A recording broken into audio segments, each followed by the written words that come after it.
Okay, so we'll start off with equivalent circuit once again. Okay, so today's class, recalling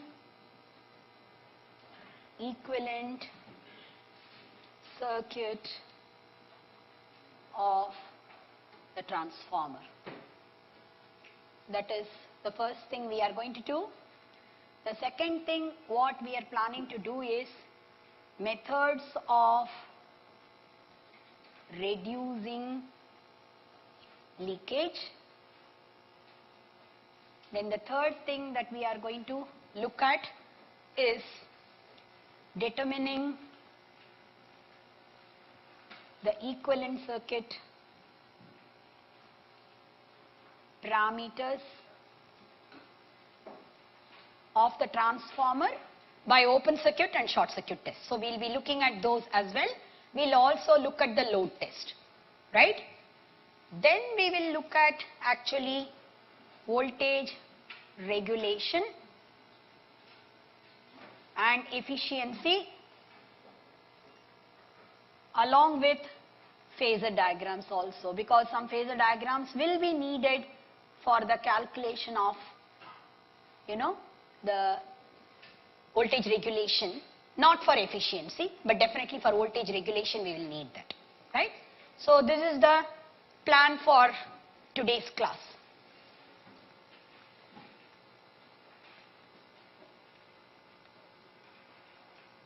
Right? Okay, so in yesterday's class, we actually said that when we draw the equivalent circuit of a transformer, we are going to first of all consider the resistance of the primary winding, then the leakage reactance of the primary winding as well. The leakage reactance is essentially due to some portion of the magnetic field lines. So we have some portion of the magnetic field lines which are linking only with the primary winding, which we call as primary leakage, and we have some portions of the magnetic field lines which link only with the secondary of the field winding, which we call as the secondary leakage. So we said also that the core is not ideal, due to which we do have some core loss component of resistance. This is a fictitious resistance, not really the core resistance as such. So this is essentially an equivalent resistance that we can, estimate based on how much is the loss that is taking place in the form of hysteresis losses and eddy current losses. And normally this core loss is going to be smaller, because of which if I look at the two portions of the no load current, one which we call as IC, which is corresponding to core loss component of current, right? And one more which we actually take it as the XM, right, which is corresponding to IM. If I may call this as IM, together it makes up for I0, which is actually the no load current. And this actually, if I look at, this is going to have a very, very bad power factor, because the magnetizing current will dominate over the core loss component of current. The magnetizing current is reactive in nature and the core loss component of current is real, and because core loss component of current is very, very small, invariably the power factor will be pretty bad for a transformer under no load condition. Then we said that on the secondary side we have R2, which is actually the resistance of the secondary winding itself, but we wanted to transfer it over to the primary side, so we call that as R2 dash, where I can write R2 dash equal to R2 multiplied by N1 by N2 the whole square, where R2 is going to be the inherent resistance of the secondary winding, but I want to visualize this from the primary side. So I am multiplying that by the turns ratio square. That's what I am doing. So now that I have transferred, I can definitely connect it together. That's why I was not connecting it together earlier, but now they are electrically connected. There is no problem, right? And then I am going to have X2 dash, which is the leakage reactance of the secondary winding, which is transferred over again to the primary side with the help of turns ratio. Now finally I am going to have a load. And load, if I connect it directly, I would have called that as ZL. Now I am going to call that as ZL dash because I am transferring it over to the primary side again. Right? Let me probably try to give you a little feel for the phasor diagram as well here, because we will be definitely again drawing the phasor diagram in greater detail, but let me try to give a feel for the phasor diagram. So let's say this is my voltage which I am applying for the transformer. So that is the voltage that I am applying on the primary side of the transformer. Now I can draw IC along the voltage axis. Very clearly I am not drawing anything to scale, because of course our currents and voltages can be compared in different, they are apples and oranges. I cannot compare them. But when I draw the load current, it is very difficult for me to draw this no load current as 100th or 150th. But so I am just drawing it approximately. That's it, not to scale. So this is IC. Okay. Now I am going to have maybe IM somewhat like this. The magnetizing current is somewhat like this. Now when I add them together, right, IC and IM, I add them together, I am going to get what is known as the no load current. So let me call this as I0. This is what is the no load current.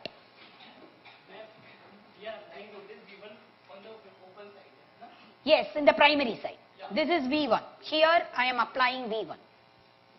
Yes. So IC will not be in the same phase of V1. You are right. There is no doubt that IC cannot be exactly in phase with V1 because you have some drop that is taking place in R1 and X1. R1, let us try to look at some of the values. If I am talking about a 2.2 kVA, 220 volts by 110 volts transformer, I told you that the primary current, rated current is about 10 amperes. What I am going to get as the no load current is only 0.2 or 0.3 amperes. And these resistances and reactances, if I look at it in a transformer, the reactance, the leakage reactance will be really small. I can't exaggerate this further. Okay? That is because I don't have any air gap. In a rotating machine, I have air gap. So obviously, there will be huge amount of flux probably leaking into the air gap space. Whereas there is no air gap here, because air gap is very minimal, the leakage will be very small. So the leakage reactance typically of a transformer will be, if I look at in terms of voltage drop, the voltage drop will be only about 2% or 3%, nothing more than that. Totally put together, the voltage drop in R1 and X1 as well as R2 dash and X2 dash put together will be only less than 5%. That is under full load current condition. 10 amperes when it is flowing for a 2.2 kVA transformer, out of 220 volts, if I try to find out how much is the drop that is taking place in R1 plus R2 dash plus J into X1 plus X2 dash multiplied by the 10 amperes will give me a drop of only about less than 11 volts, 10 volts or 9 volts or something. It's going to be so low. That is the case even when full load current is flowing. So if lesser current is flowing, which is 2% of the current, who cares really? So the drop is really small during no load condition. So I can very happily neglect the drop across R1 and X1. I can say that V1 and E1, if I may call this as E1, capital E1. So I can say V1 is equal to E1 under no load condition. That is the reason why I couldn't care less in terms of whatever is the phase shift that may exist between IC and V1. It's hardly anything. So I'm just taking that both of them are in phase. Now, I have this as the no load current. Got it? Once I got this as the no load current, let's say I have connected the load now. When I connect the load, I'm going to have definitely a secondary current. So the secondary current, let me call that as probably I2 dash. I should not call that as I2 because I have transferred it over to the primary side. So I can't call it as I2 anymore. I have to call it as I2 dash. So I will have some I2 dash, and I2 dash phase angle depends upon what kind of load I have connected. If I have connected highly inductive load, I'm going to have I2 dash probably lagging behind V1 or E1 for that matter by a very, very large angle. If I am connecting a unity power factor load, the current will be along IC itself. If I am assuming that I am probably connecting some kind of lagging power factor load, I should in fact show it much longer than what I have shown, because the load current will be very, very high as compared to the no load current. The no load current is only less than 5%, then I should show the length of this particular current I2 dash as almost 20 times or 25 times whatever is my no load current, which right now I am not able to show. So I am assuming that you guys understand basically the constraints. That's the reason I have shown this as the load current. So this is going to be actually my load current. This is the load current. If I have the load current here, then I can add this current, which is actually my I0, and this is I2 dash. These two added together will make up for I1. So I should say I1 vectorially is equal to I0 plus I2 dash. And I0 is actually equal to Im, right? That should be JIM minus JIM, right? Plus IC. That is what is I0 actually, because it is lagging behind, right? So I should say IC minus JIM is the overall no load current, and no load current added to I2 dash. That is what is going to give me the total primary current. Am I right? Okay. So now I should be able to draw finally the overall current, right? So I should actually draw I0, which is probably, I will show it like this. I hope so that I am showing it in the correct angle. So this is I0.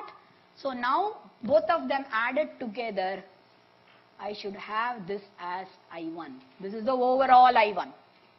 So if I draw the power factor, actually speaking, the load current power factor, I have taken that as the angle between V1 and I2 dash, which is not accurate. I should take it as V2 dash and I2. I have to look at what is V2 dash. V2 dash is what is available here. This is V2 dash. I hope you understand. This should be V2 dash. So I have several drops. First I am applying V1. Minus R1 plus JX1 multiplied by I1 will give me E1. So this E1 is going to be now passed on to the secondary side, which I may call that as E2 if I am not taking the turns ratio into account. But if I am taking the turns ratio into account, E1 and E2 dash are the same. They are one and the same because they are following the turns ratio. Now E2 dash will be passed on to the load after getting dropped in this R2 and X2 dash. So I should say E2 dash minus I2 times R2 plus R2 dash plus JX2 dash. So I should be able to write this, saying that V1 minus I1 plus I1 multiplied by R1 plus JX1. This will be E1. which is also equal to E2 dash, right? But I should also write E2 dash minus I2 dash multiplied by R2 dash plus JX2 dash is equal to V2 dash. Are you getting my point? So there are two drops clearly, voltage drops. We are considering mainly the series portion because that is where the voltage is dropped, right? So if I draw the power factor, approximately I can say maybe this is the power factor of the load. But that is approximation because I have taken directly the angle between V1 and I2 dash. Actually, I should have taken V2 dash and I2 dash. Okay? But the saving grace is R2 dash plus JX2 dash is very, very small. Because of which, although there is a drop, I can say, theek hai, these two are in phase with each other. That's fine. Definitely there is a phase angle. So let us probably try to account for it. Okay? So, if I have, let me say probably V2 dash is somewhere here. I'm just going to arbitrarily draw V2 dash. It's not really exactly correct. Maybe this is V2 dash. The length should not be so much. Right? Okay. So it will erase the whole thing or it will not erase at all. Okay.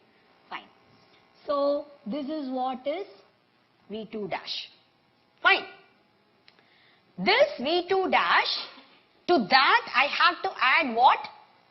First of all, I2 dash multiplied by, exactly, no load is open circuit. No load and open circuit are synonymous with each other. They are synonymous with each other.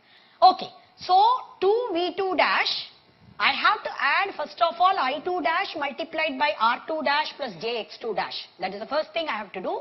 Then I have to add I1 multiplied by R1 plus JX1. If I add both of them, then I should get V1. Am I right? So, rather than doing that, let me assume, although I have written all these fully, I can say I1 is approximately equal to I2 dash. No harm in writing that. After all, because the no load current is really, really small. So, as an approximation, what I am going to do is, to V2 dash, I am going to add first of all I2 dash times R1 plus R2 dash directly. So, this is I2 dash. So, I can write this as maybe I2 dash multiplied by R equivalent. Where R equivalent is R1 plus R2 dash. Okay. So, I am going to have essentially R equivalent equal to R1 plus R2 dash. Similarly, X equivalent is going to be X1 plus X2 dash. Right? Overall series resistance of the transformer and overall series reactance of the transformer. Am I right? So, I can take it like that. So, what I am doing is, to V2 dash, I am adding first of all the drop in the resistances, two resistances. So, I am going to take the drop in R1, take the drop in R2 dash. That I am going to multiply by the resistance. And after all, the current multiplied by resistance will be in phase with the current itself. Right? So, I have taken this in phase with this.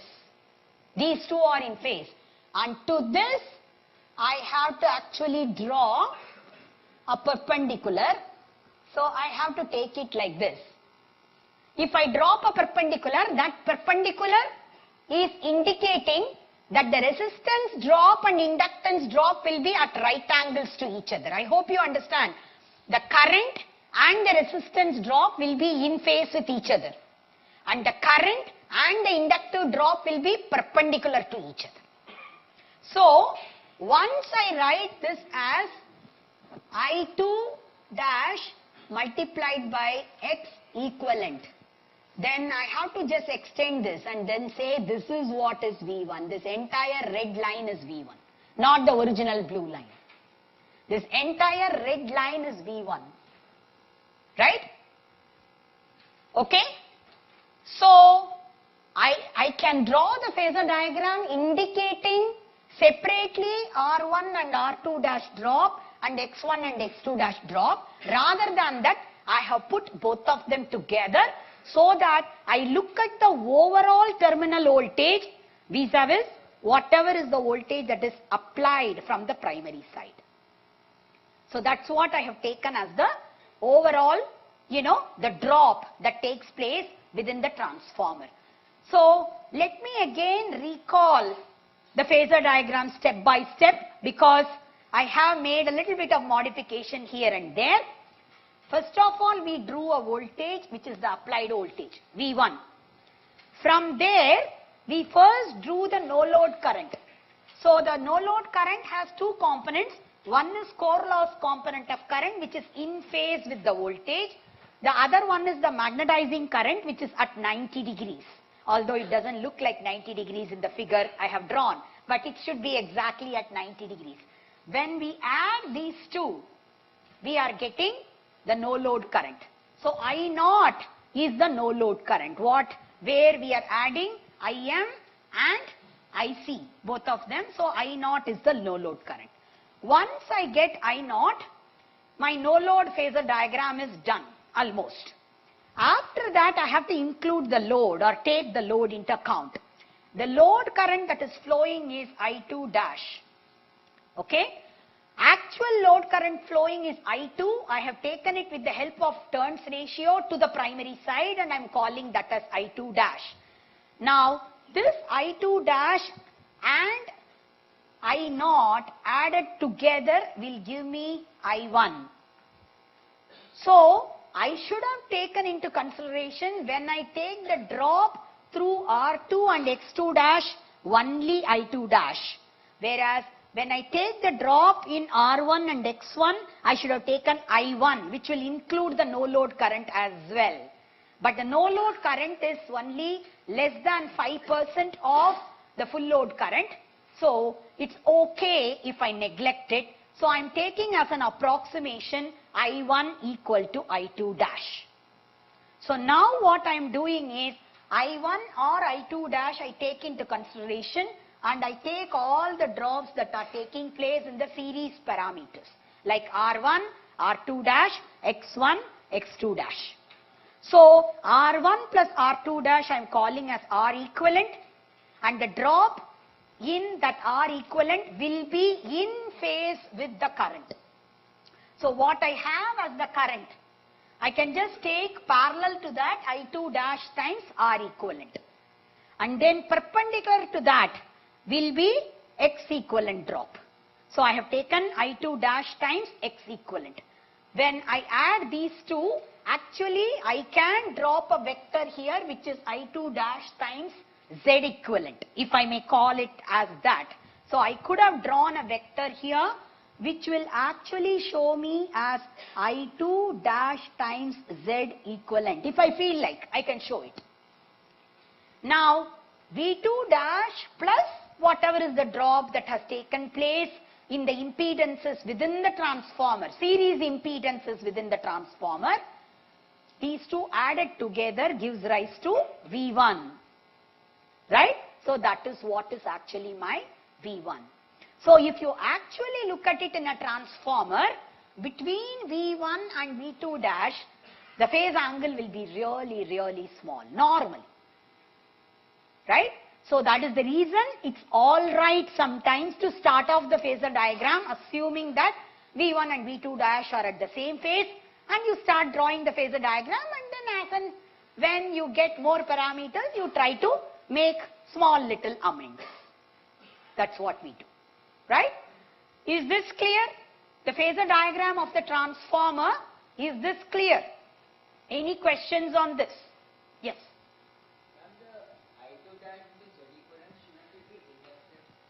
It can't be completely inductive. It will be resistive plus inductive. But it will be reactive, yes. It is not at 90 degrees. No. See, please remember that this is voltage, whereas this is current, I2 dash or I1. These are currents. Current should lag behind the voltage, which is happening. Look at them individually. This is, okay, let me probably draw this portion, slightly expanded here. This was my I2, right? What I drew as I2 dash times R2, let us say I draw like this. I2 dash times X2 is like this. So this is I2 dash R. This is I2 dash X. Of course equivalent. Okay? Now when I look at this, this is I2 dash Z equivalent. Now look at the phase angle between this and the current. Don't you get that now? The current is lagging. That's what it is. Right? I hope I have made myself clear. Yeah. Yes.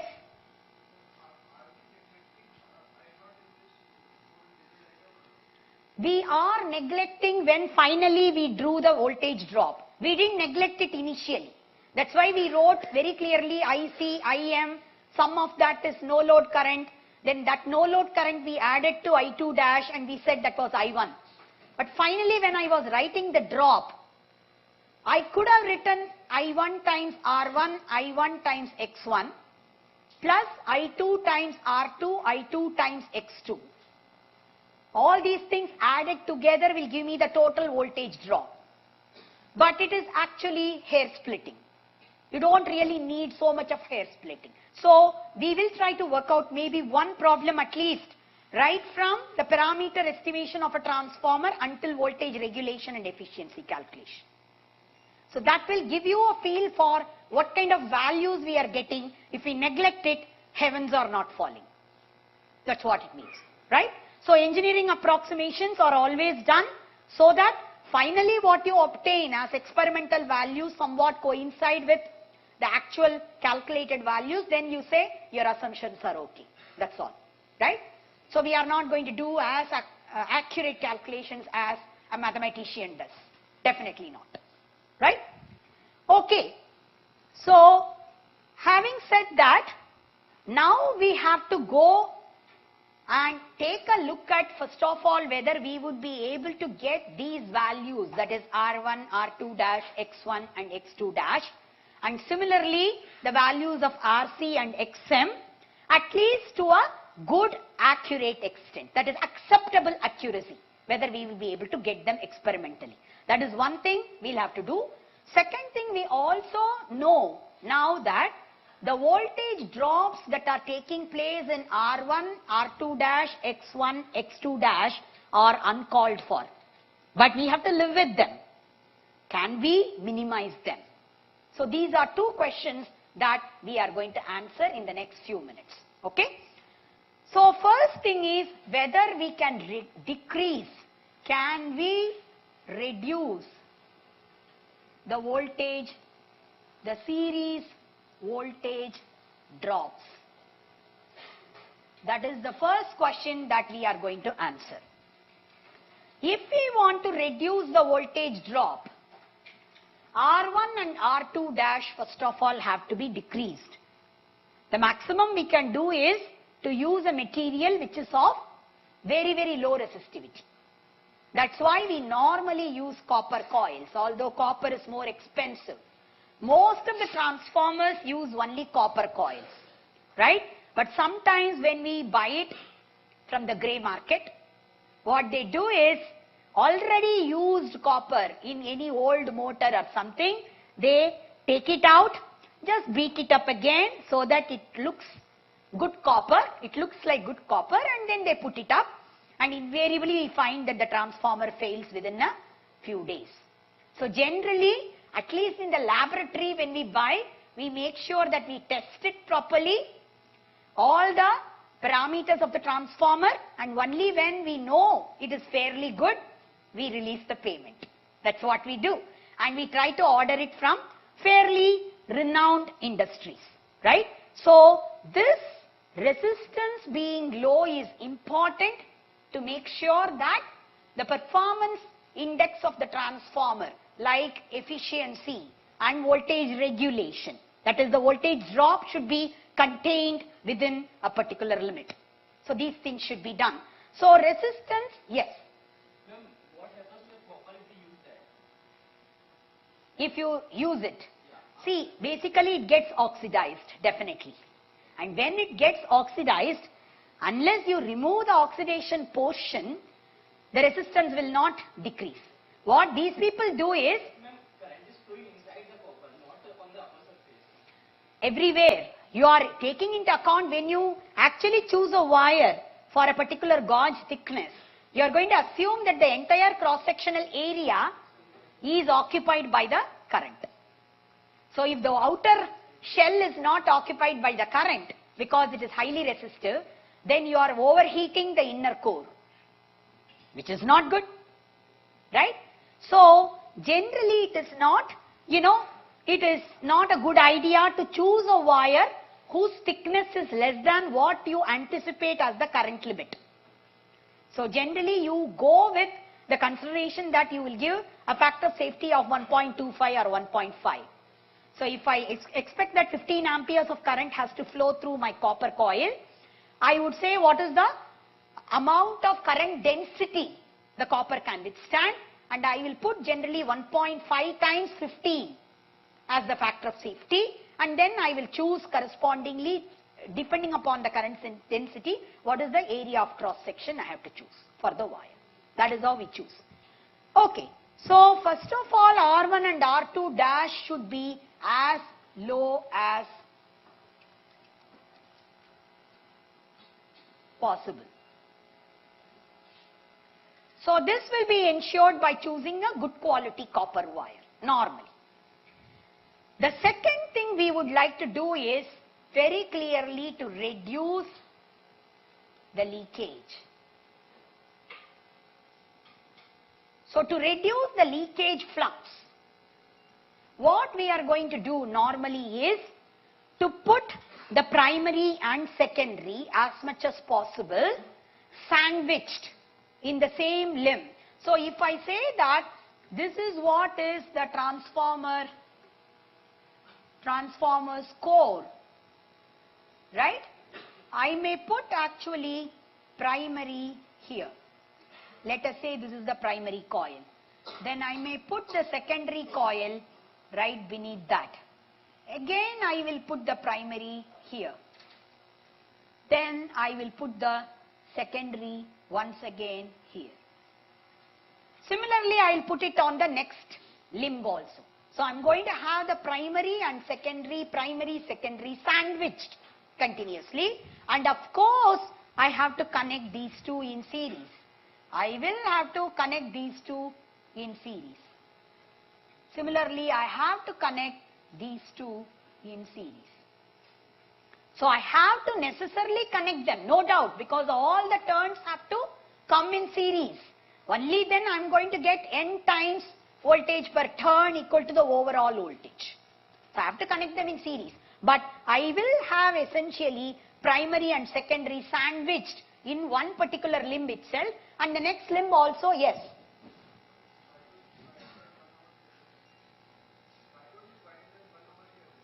We can do that also. That's another way. Concentric coils. We call them as concentric coils.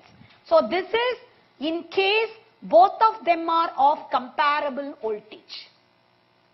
If both primary and secondary are of comparable voltage, the comparable voltage thing will come up when I want only isolation to be established. Maybe I have a 220 volt system, another 220 volt system. I don't want the earths to be coming together. So I will have one primary 220 volts, one secondary 220 volts. From the primary I may supply the voltage, from the secondary side I may connect it to some motor or load or rectifier or whatever. So I want isolation very clearly between the primary and secondary, in which case they will be of the same voltage rating. So I can put them like this. Whereas, so I would call this as sandwiched This is sandwiched coil. Sandwiched coil. Whereas I may have something called concentric coil. Concentric coil is what just now I am told. So I will have probably my primary here. It is wound around the limb. And the secondary is going to be probably around that as well. So I am showing something like a cross section or longitudinal section. Are you getting my point? So if I say that this is my core, right? I am going to have one coil like this. So this is all occupied by the coil, let us say. Right? This may be primary. And I will have the secondary around this. So this is actually my primary coil probably, and this is going to be the secondary coil, and this is going to be the core. Right? So this is what is concentric coil. Yes? It can be in square shape, it can be in circular shape, it depends upon how the laminations you have designed. Right? It depends upon very clearly the laminations you have designed, because if I have all the laminations of the same shape and same size, then it is going to be square. If rather than that I am progressively reducing the overall thickness or overall width, then it will look as though it is triangular, or it can approximate itself to something like, I can have it this way basically. So I can have something like this. I am just showing approximately. So similarly the other side also it can go like this. So I can approximate it to a circle. I can do this also. So it depends. It depends. Right? Now, please note that the core is also conductive, or it is metallic. Right? And the primary and secondary coils, definitely they are made up of copper. They are also conductive. We will put insulation around them, no doubt. If the primary is of low voltage rating, then I will put primary inside and secondary outside. Because if the secondary is of 400 kV and the primary is of 15 kV, 15 kV will require only less insulation. Whereas 400 kV will require thicker insulation. And because I require thicker insulation, very clearly the coil turns will probably be of higher diameter.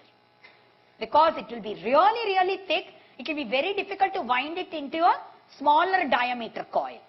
So one thing is, because of the inherent diameter I will get for the coil, as the voltage rating increases, I will have thicker insulation. So the diameter of the coil will become larger and larger. Whereas one more reason is, because the core is also metallic, I need to make sure that the breakdown strength of the insulation is good enough to withstand the voltage, the coil making a puncture onto the insulation and reaching out for the current into the core. So the core and the coil are separated only by the insulation. If the voltage, the strength, whatever dV by dt if I am talking about, or dV by dx, where the centimeter I am talking about the thickness of the insulation. If that exceeds the insulation strength, then the insulation will be punctured. Higher the voltage, I will require higher as the separation distance. So if it is lower voltage rating, I can put it closer to the core. Whereas if it is larger voltage rating, I better put it away from the core. So larger voltage rated winding will be placed in the outer concentric circle, whereas lower voltage rated coil will be placed in the inner concentric circle. So this is one of the ways of decreasing again leakage reactance. So sandwich coil and concentric coils. These are two ways of reducing leakage reactance. One more generally that is done is we never make the core broader and thicker. We try to make them thinner and longer. Like this. I'm sorry for the bad drawing. Okay. This is how we make it so that the air path really becomes longer. This is the air path. This is, if I am saying that a flux is having a path like this, it is going through the window. So we call this as the window. And these are limbs. Right? Limbs of the core and window of the core. The window is generally made, thinner and longer. That makes essentially the length of the air gap path, really increase. If the length increases, we said L by mu A is the overall reluctance. So the reluctance is going to increase further and further. If the reluctance increases further and further, the number of lines that are escaping into the air gap will decrease. If the number of lines escaping into air gap decreases, the leakage decreases. Right? The total number of lines that are confining themselves to the core will be increased correspondingly. Right? So, three ways of reducing the leakages. One is to increase the length of the window. The second is to have sandwich coil. The third one is to have concentric coil. And the fourth one is shell type construction. We looked at shell type and core type. Core type construction always enhances air, surrounding air more, where it makes it more. Whereas in shell type construction, mostly it is surrounded by iron. So hardly anything escapes into air. So shell type construction generally enhances or reduces the leakage quite a bit. So these are four ways of reducing, the leakage in the case of a transformer. Fine? Now that we have seen the importance of R1, R2 dash reduction and X1, X2 dash reduction, let's try to see how to estimate the parameters or equivalent circuit parameters of the transformer.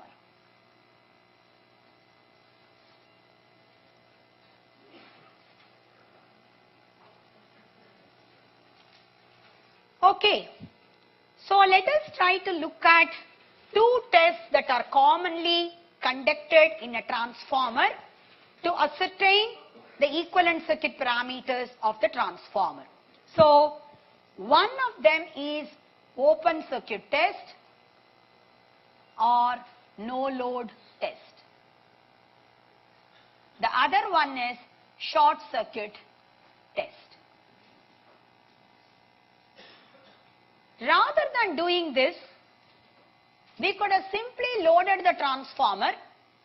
Let us say I have a 2.2 kVA, 220, again let us take the same parameter what we had taken, 220 by 110 volts transformer. Right? If I have to conduct a test on this transformer and ascertain when I load it to the fullest extent how the transformer is really performing, that will give me a clear picture of how it is behaving when I load it to the fullest extent, or when I load it with inductive load, when I load it with capacitive load. I can definitely conduct the test. But the transformers normally we use in the power stations or industries, they are all of the rating of thousands of MVA or at least hundreds of MVA. For example, what we use in a power station which is generating 400 MVA power, it will be 400 MVA transformer with probably 15 kV or 20 kV whatever slash maybe 400 kV. This is the kind of thing that we are going to see in a power station. And if I have to test this transformer directly by loading it, it will be really a monumental task. First of all, how will I find a load which will carry whatever is 400 MVA divided by 400 kV. That much of current. So I have to essentially get a load which will actually carry so much of current and it will dissipate so much of power. Then I should be able to cool it, right? It's not a joke. So it is going to be really difficult for me to test such a transformer by loading it actually, and it will be a huge wastage of power. So rather than doing that, if I can do something like create, such kind of condition which will be equivalent to loading it fully without actually loading it. And that's what we do in these two tests. In open circuit test and short circuit test, we are essentially creating situations such that the transformer is put through such an operating condition which will emulate the normal loading condition, although not simultaneously. What I mean is, in open circuit test, you will apply rated voltage but lower current. And in the other test, which is short circuit test, you will apply rated current but lower voltage. This is what we do in these two tests. Yeah. V1, because E1 is internal to the transformer, which we cannot measure. And after all, the difference between V1 and E1 is not too much. Chalega. That's the reason. Okay? So we always go by engineering approximation. Again, that's the reason. So if we subject it to 220 volts on the primary side or 110 volts on the secondary side, I call that as rated voltage. It is being subjected to rated voltage. Right? Similarly, if we pass 20 ampere on the secondary side or 10 ampere from the primary side, I call it as the transformer is being subjected to rated current. And that's what we do during short circuit test and open circuit test respectively. Okay? So in open circuit test, as the name indicates, we are going to keep the secondary open. So let us say this is my transformer. Right? And then I am going to keep this open circuited. And here is my core. And invariably, the open circuited portion will correspond to high voltage side. The open circuited winding will be HV winding, whereas this will be LV winding. LV corresponds to low voltage winding, the other one is high voltage winding. So if I am having, instead of 220 by 110, if I think of 22 kV divided by 110 volts, even it can be like that. If it is that way, then invariably I will try to apply 110 volts because that kind of source is easily available for me. 22 kV will be difficult for me to get. So always I will try to choose the low voltage winding to be energized in the case of, the open circuit test, because I am looking at applying rated voltage. So the rated voltage has to be corresponding to either low voltage or high voltage, but logistically it will be easy for me to apply the voltage on the low voltage side rather than high voltage side, because high voltages are not common. High voltage sources are not common. Right? So now what I am going to do is to apply. So normally what we do in the laboratory is to apply it through a variac or auto transformer. We will study about auto transformer a little bit later. But let us say I am having this as single phase 220 volts 50 hertz AC. This is what is available. Now I am going to connect this to something called as an auto transformer. Auto transformer is like an inductor, iron core inductor, nothing else. I just have a larger number of coils. Okay? that is wound in an iron core. Now I am applying this entire voltage to that coil. Now if I tap only 4 number of turns, I will get only half the voltage, half the number of turns. If I tap the 100% number of turns, I will get complete voltage. If I choose only 75% of turns, I will get only 75% voltage. It's as good as a potential divider, but without resistive loss. That's all. I don't have any resistive loss. And it works because of highly inductive nature of this iron cored coil. Right? So from here, I'm going to apply this voltage to the low voltage winding through an ammeter and through a wattmeter. Okay? So this wattmeter is connected in between the primary coil and the input source. Right?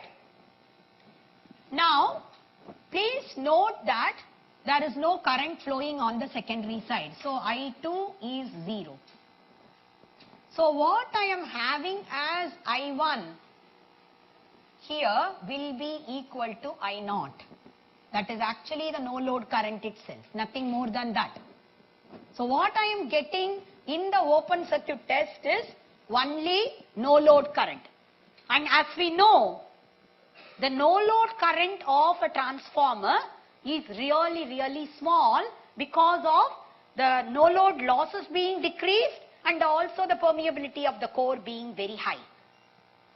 So I can say that even if I consider the series resistance of the transformer, which I may say R1 and X1, the series resistance loss is going to be really small. Let's take the quantities.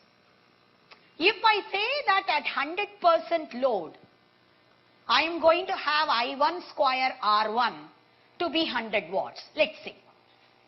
Then I am having only, 5% of the current or 2% of the current flowing. The current is going to be only 0.02 times I1, for example. And I have to see what is the loss at this condition. It will be 0.02 I1 square times R1. This will be the no load condition series resistance loss. Right? So if I try to look at this is 0.0004, which means it is less than, not even 4%, it's 0.04%.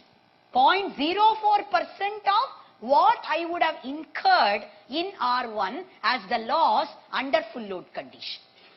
So originally if it was 100 watts, now I will have only 0.04 watts as the loss. Am I right?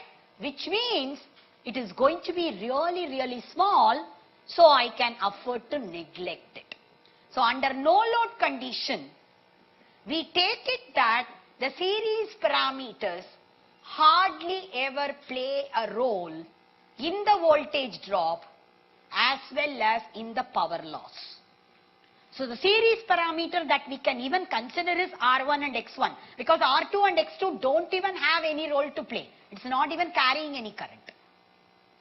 So R1 and X1, both of them hardly play a role because of the fact that I am not going to have a good amount of current flowing through the transformer under open circuit or no load condition.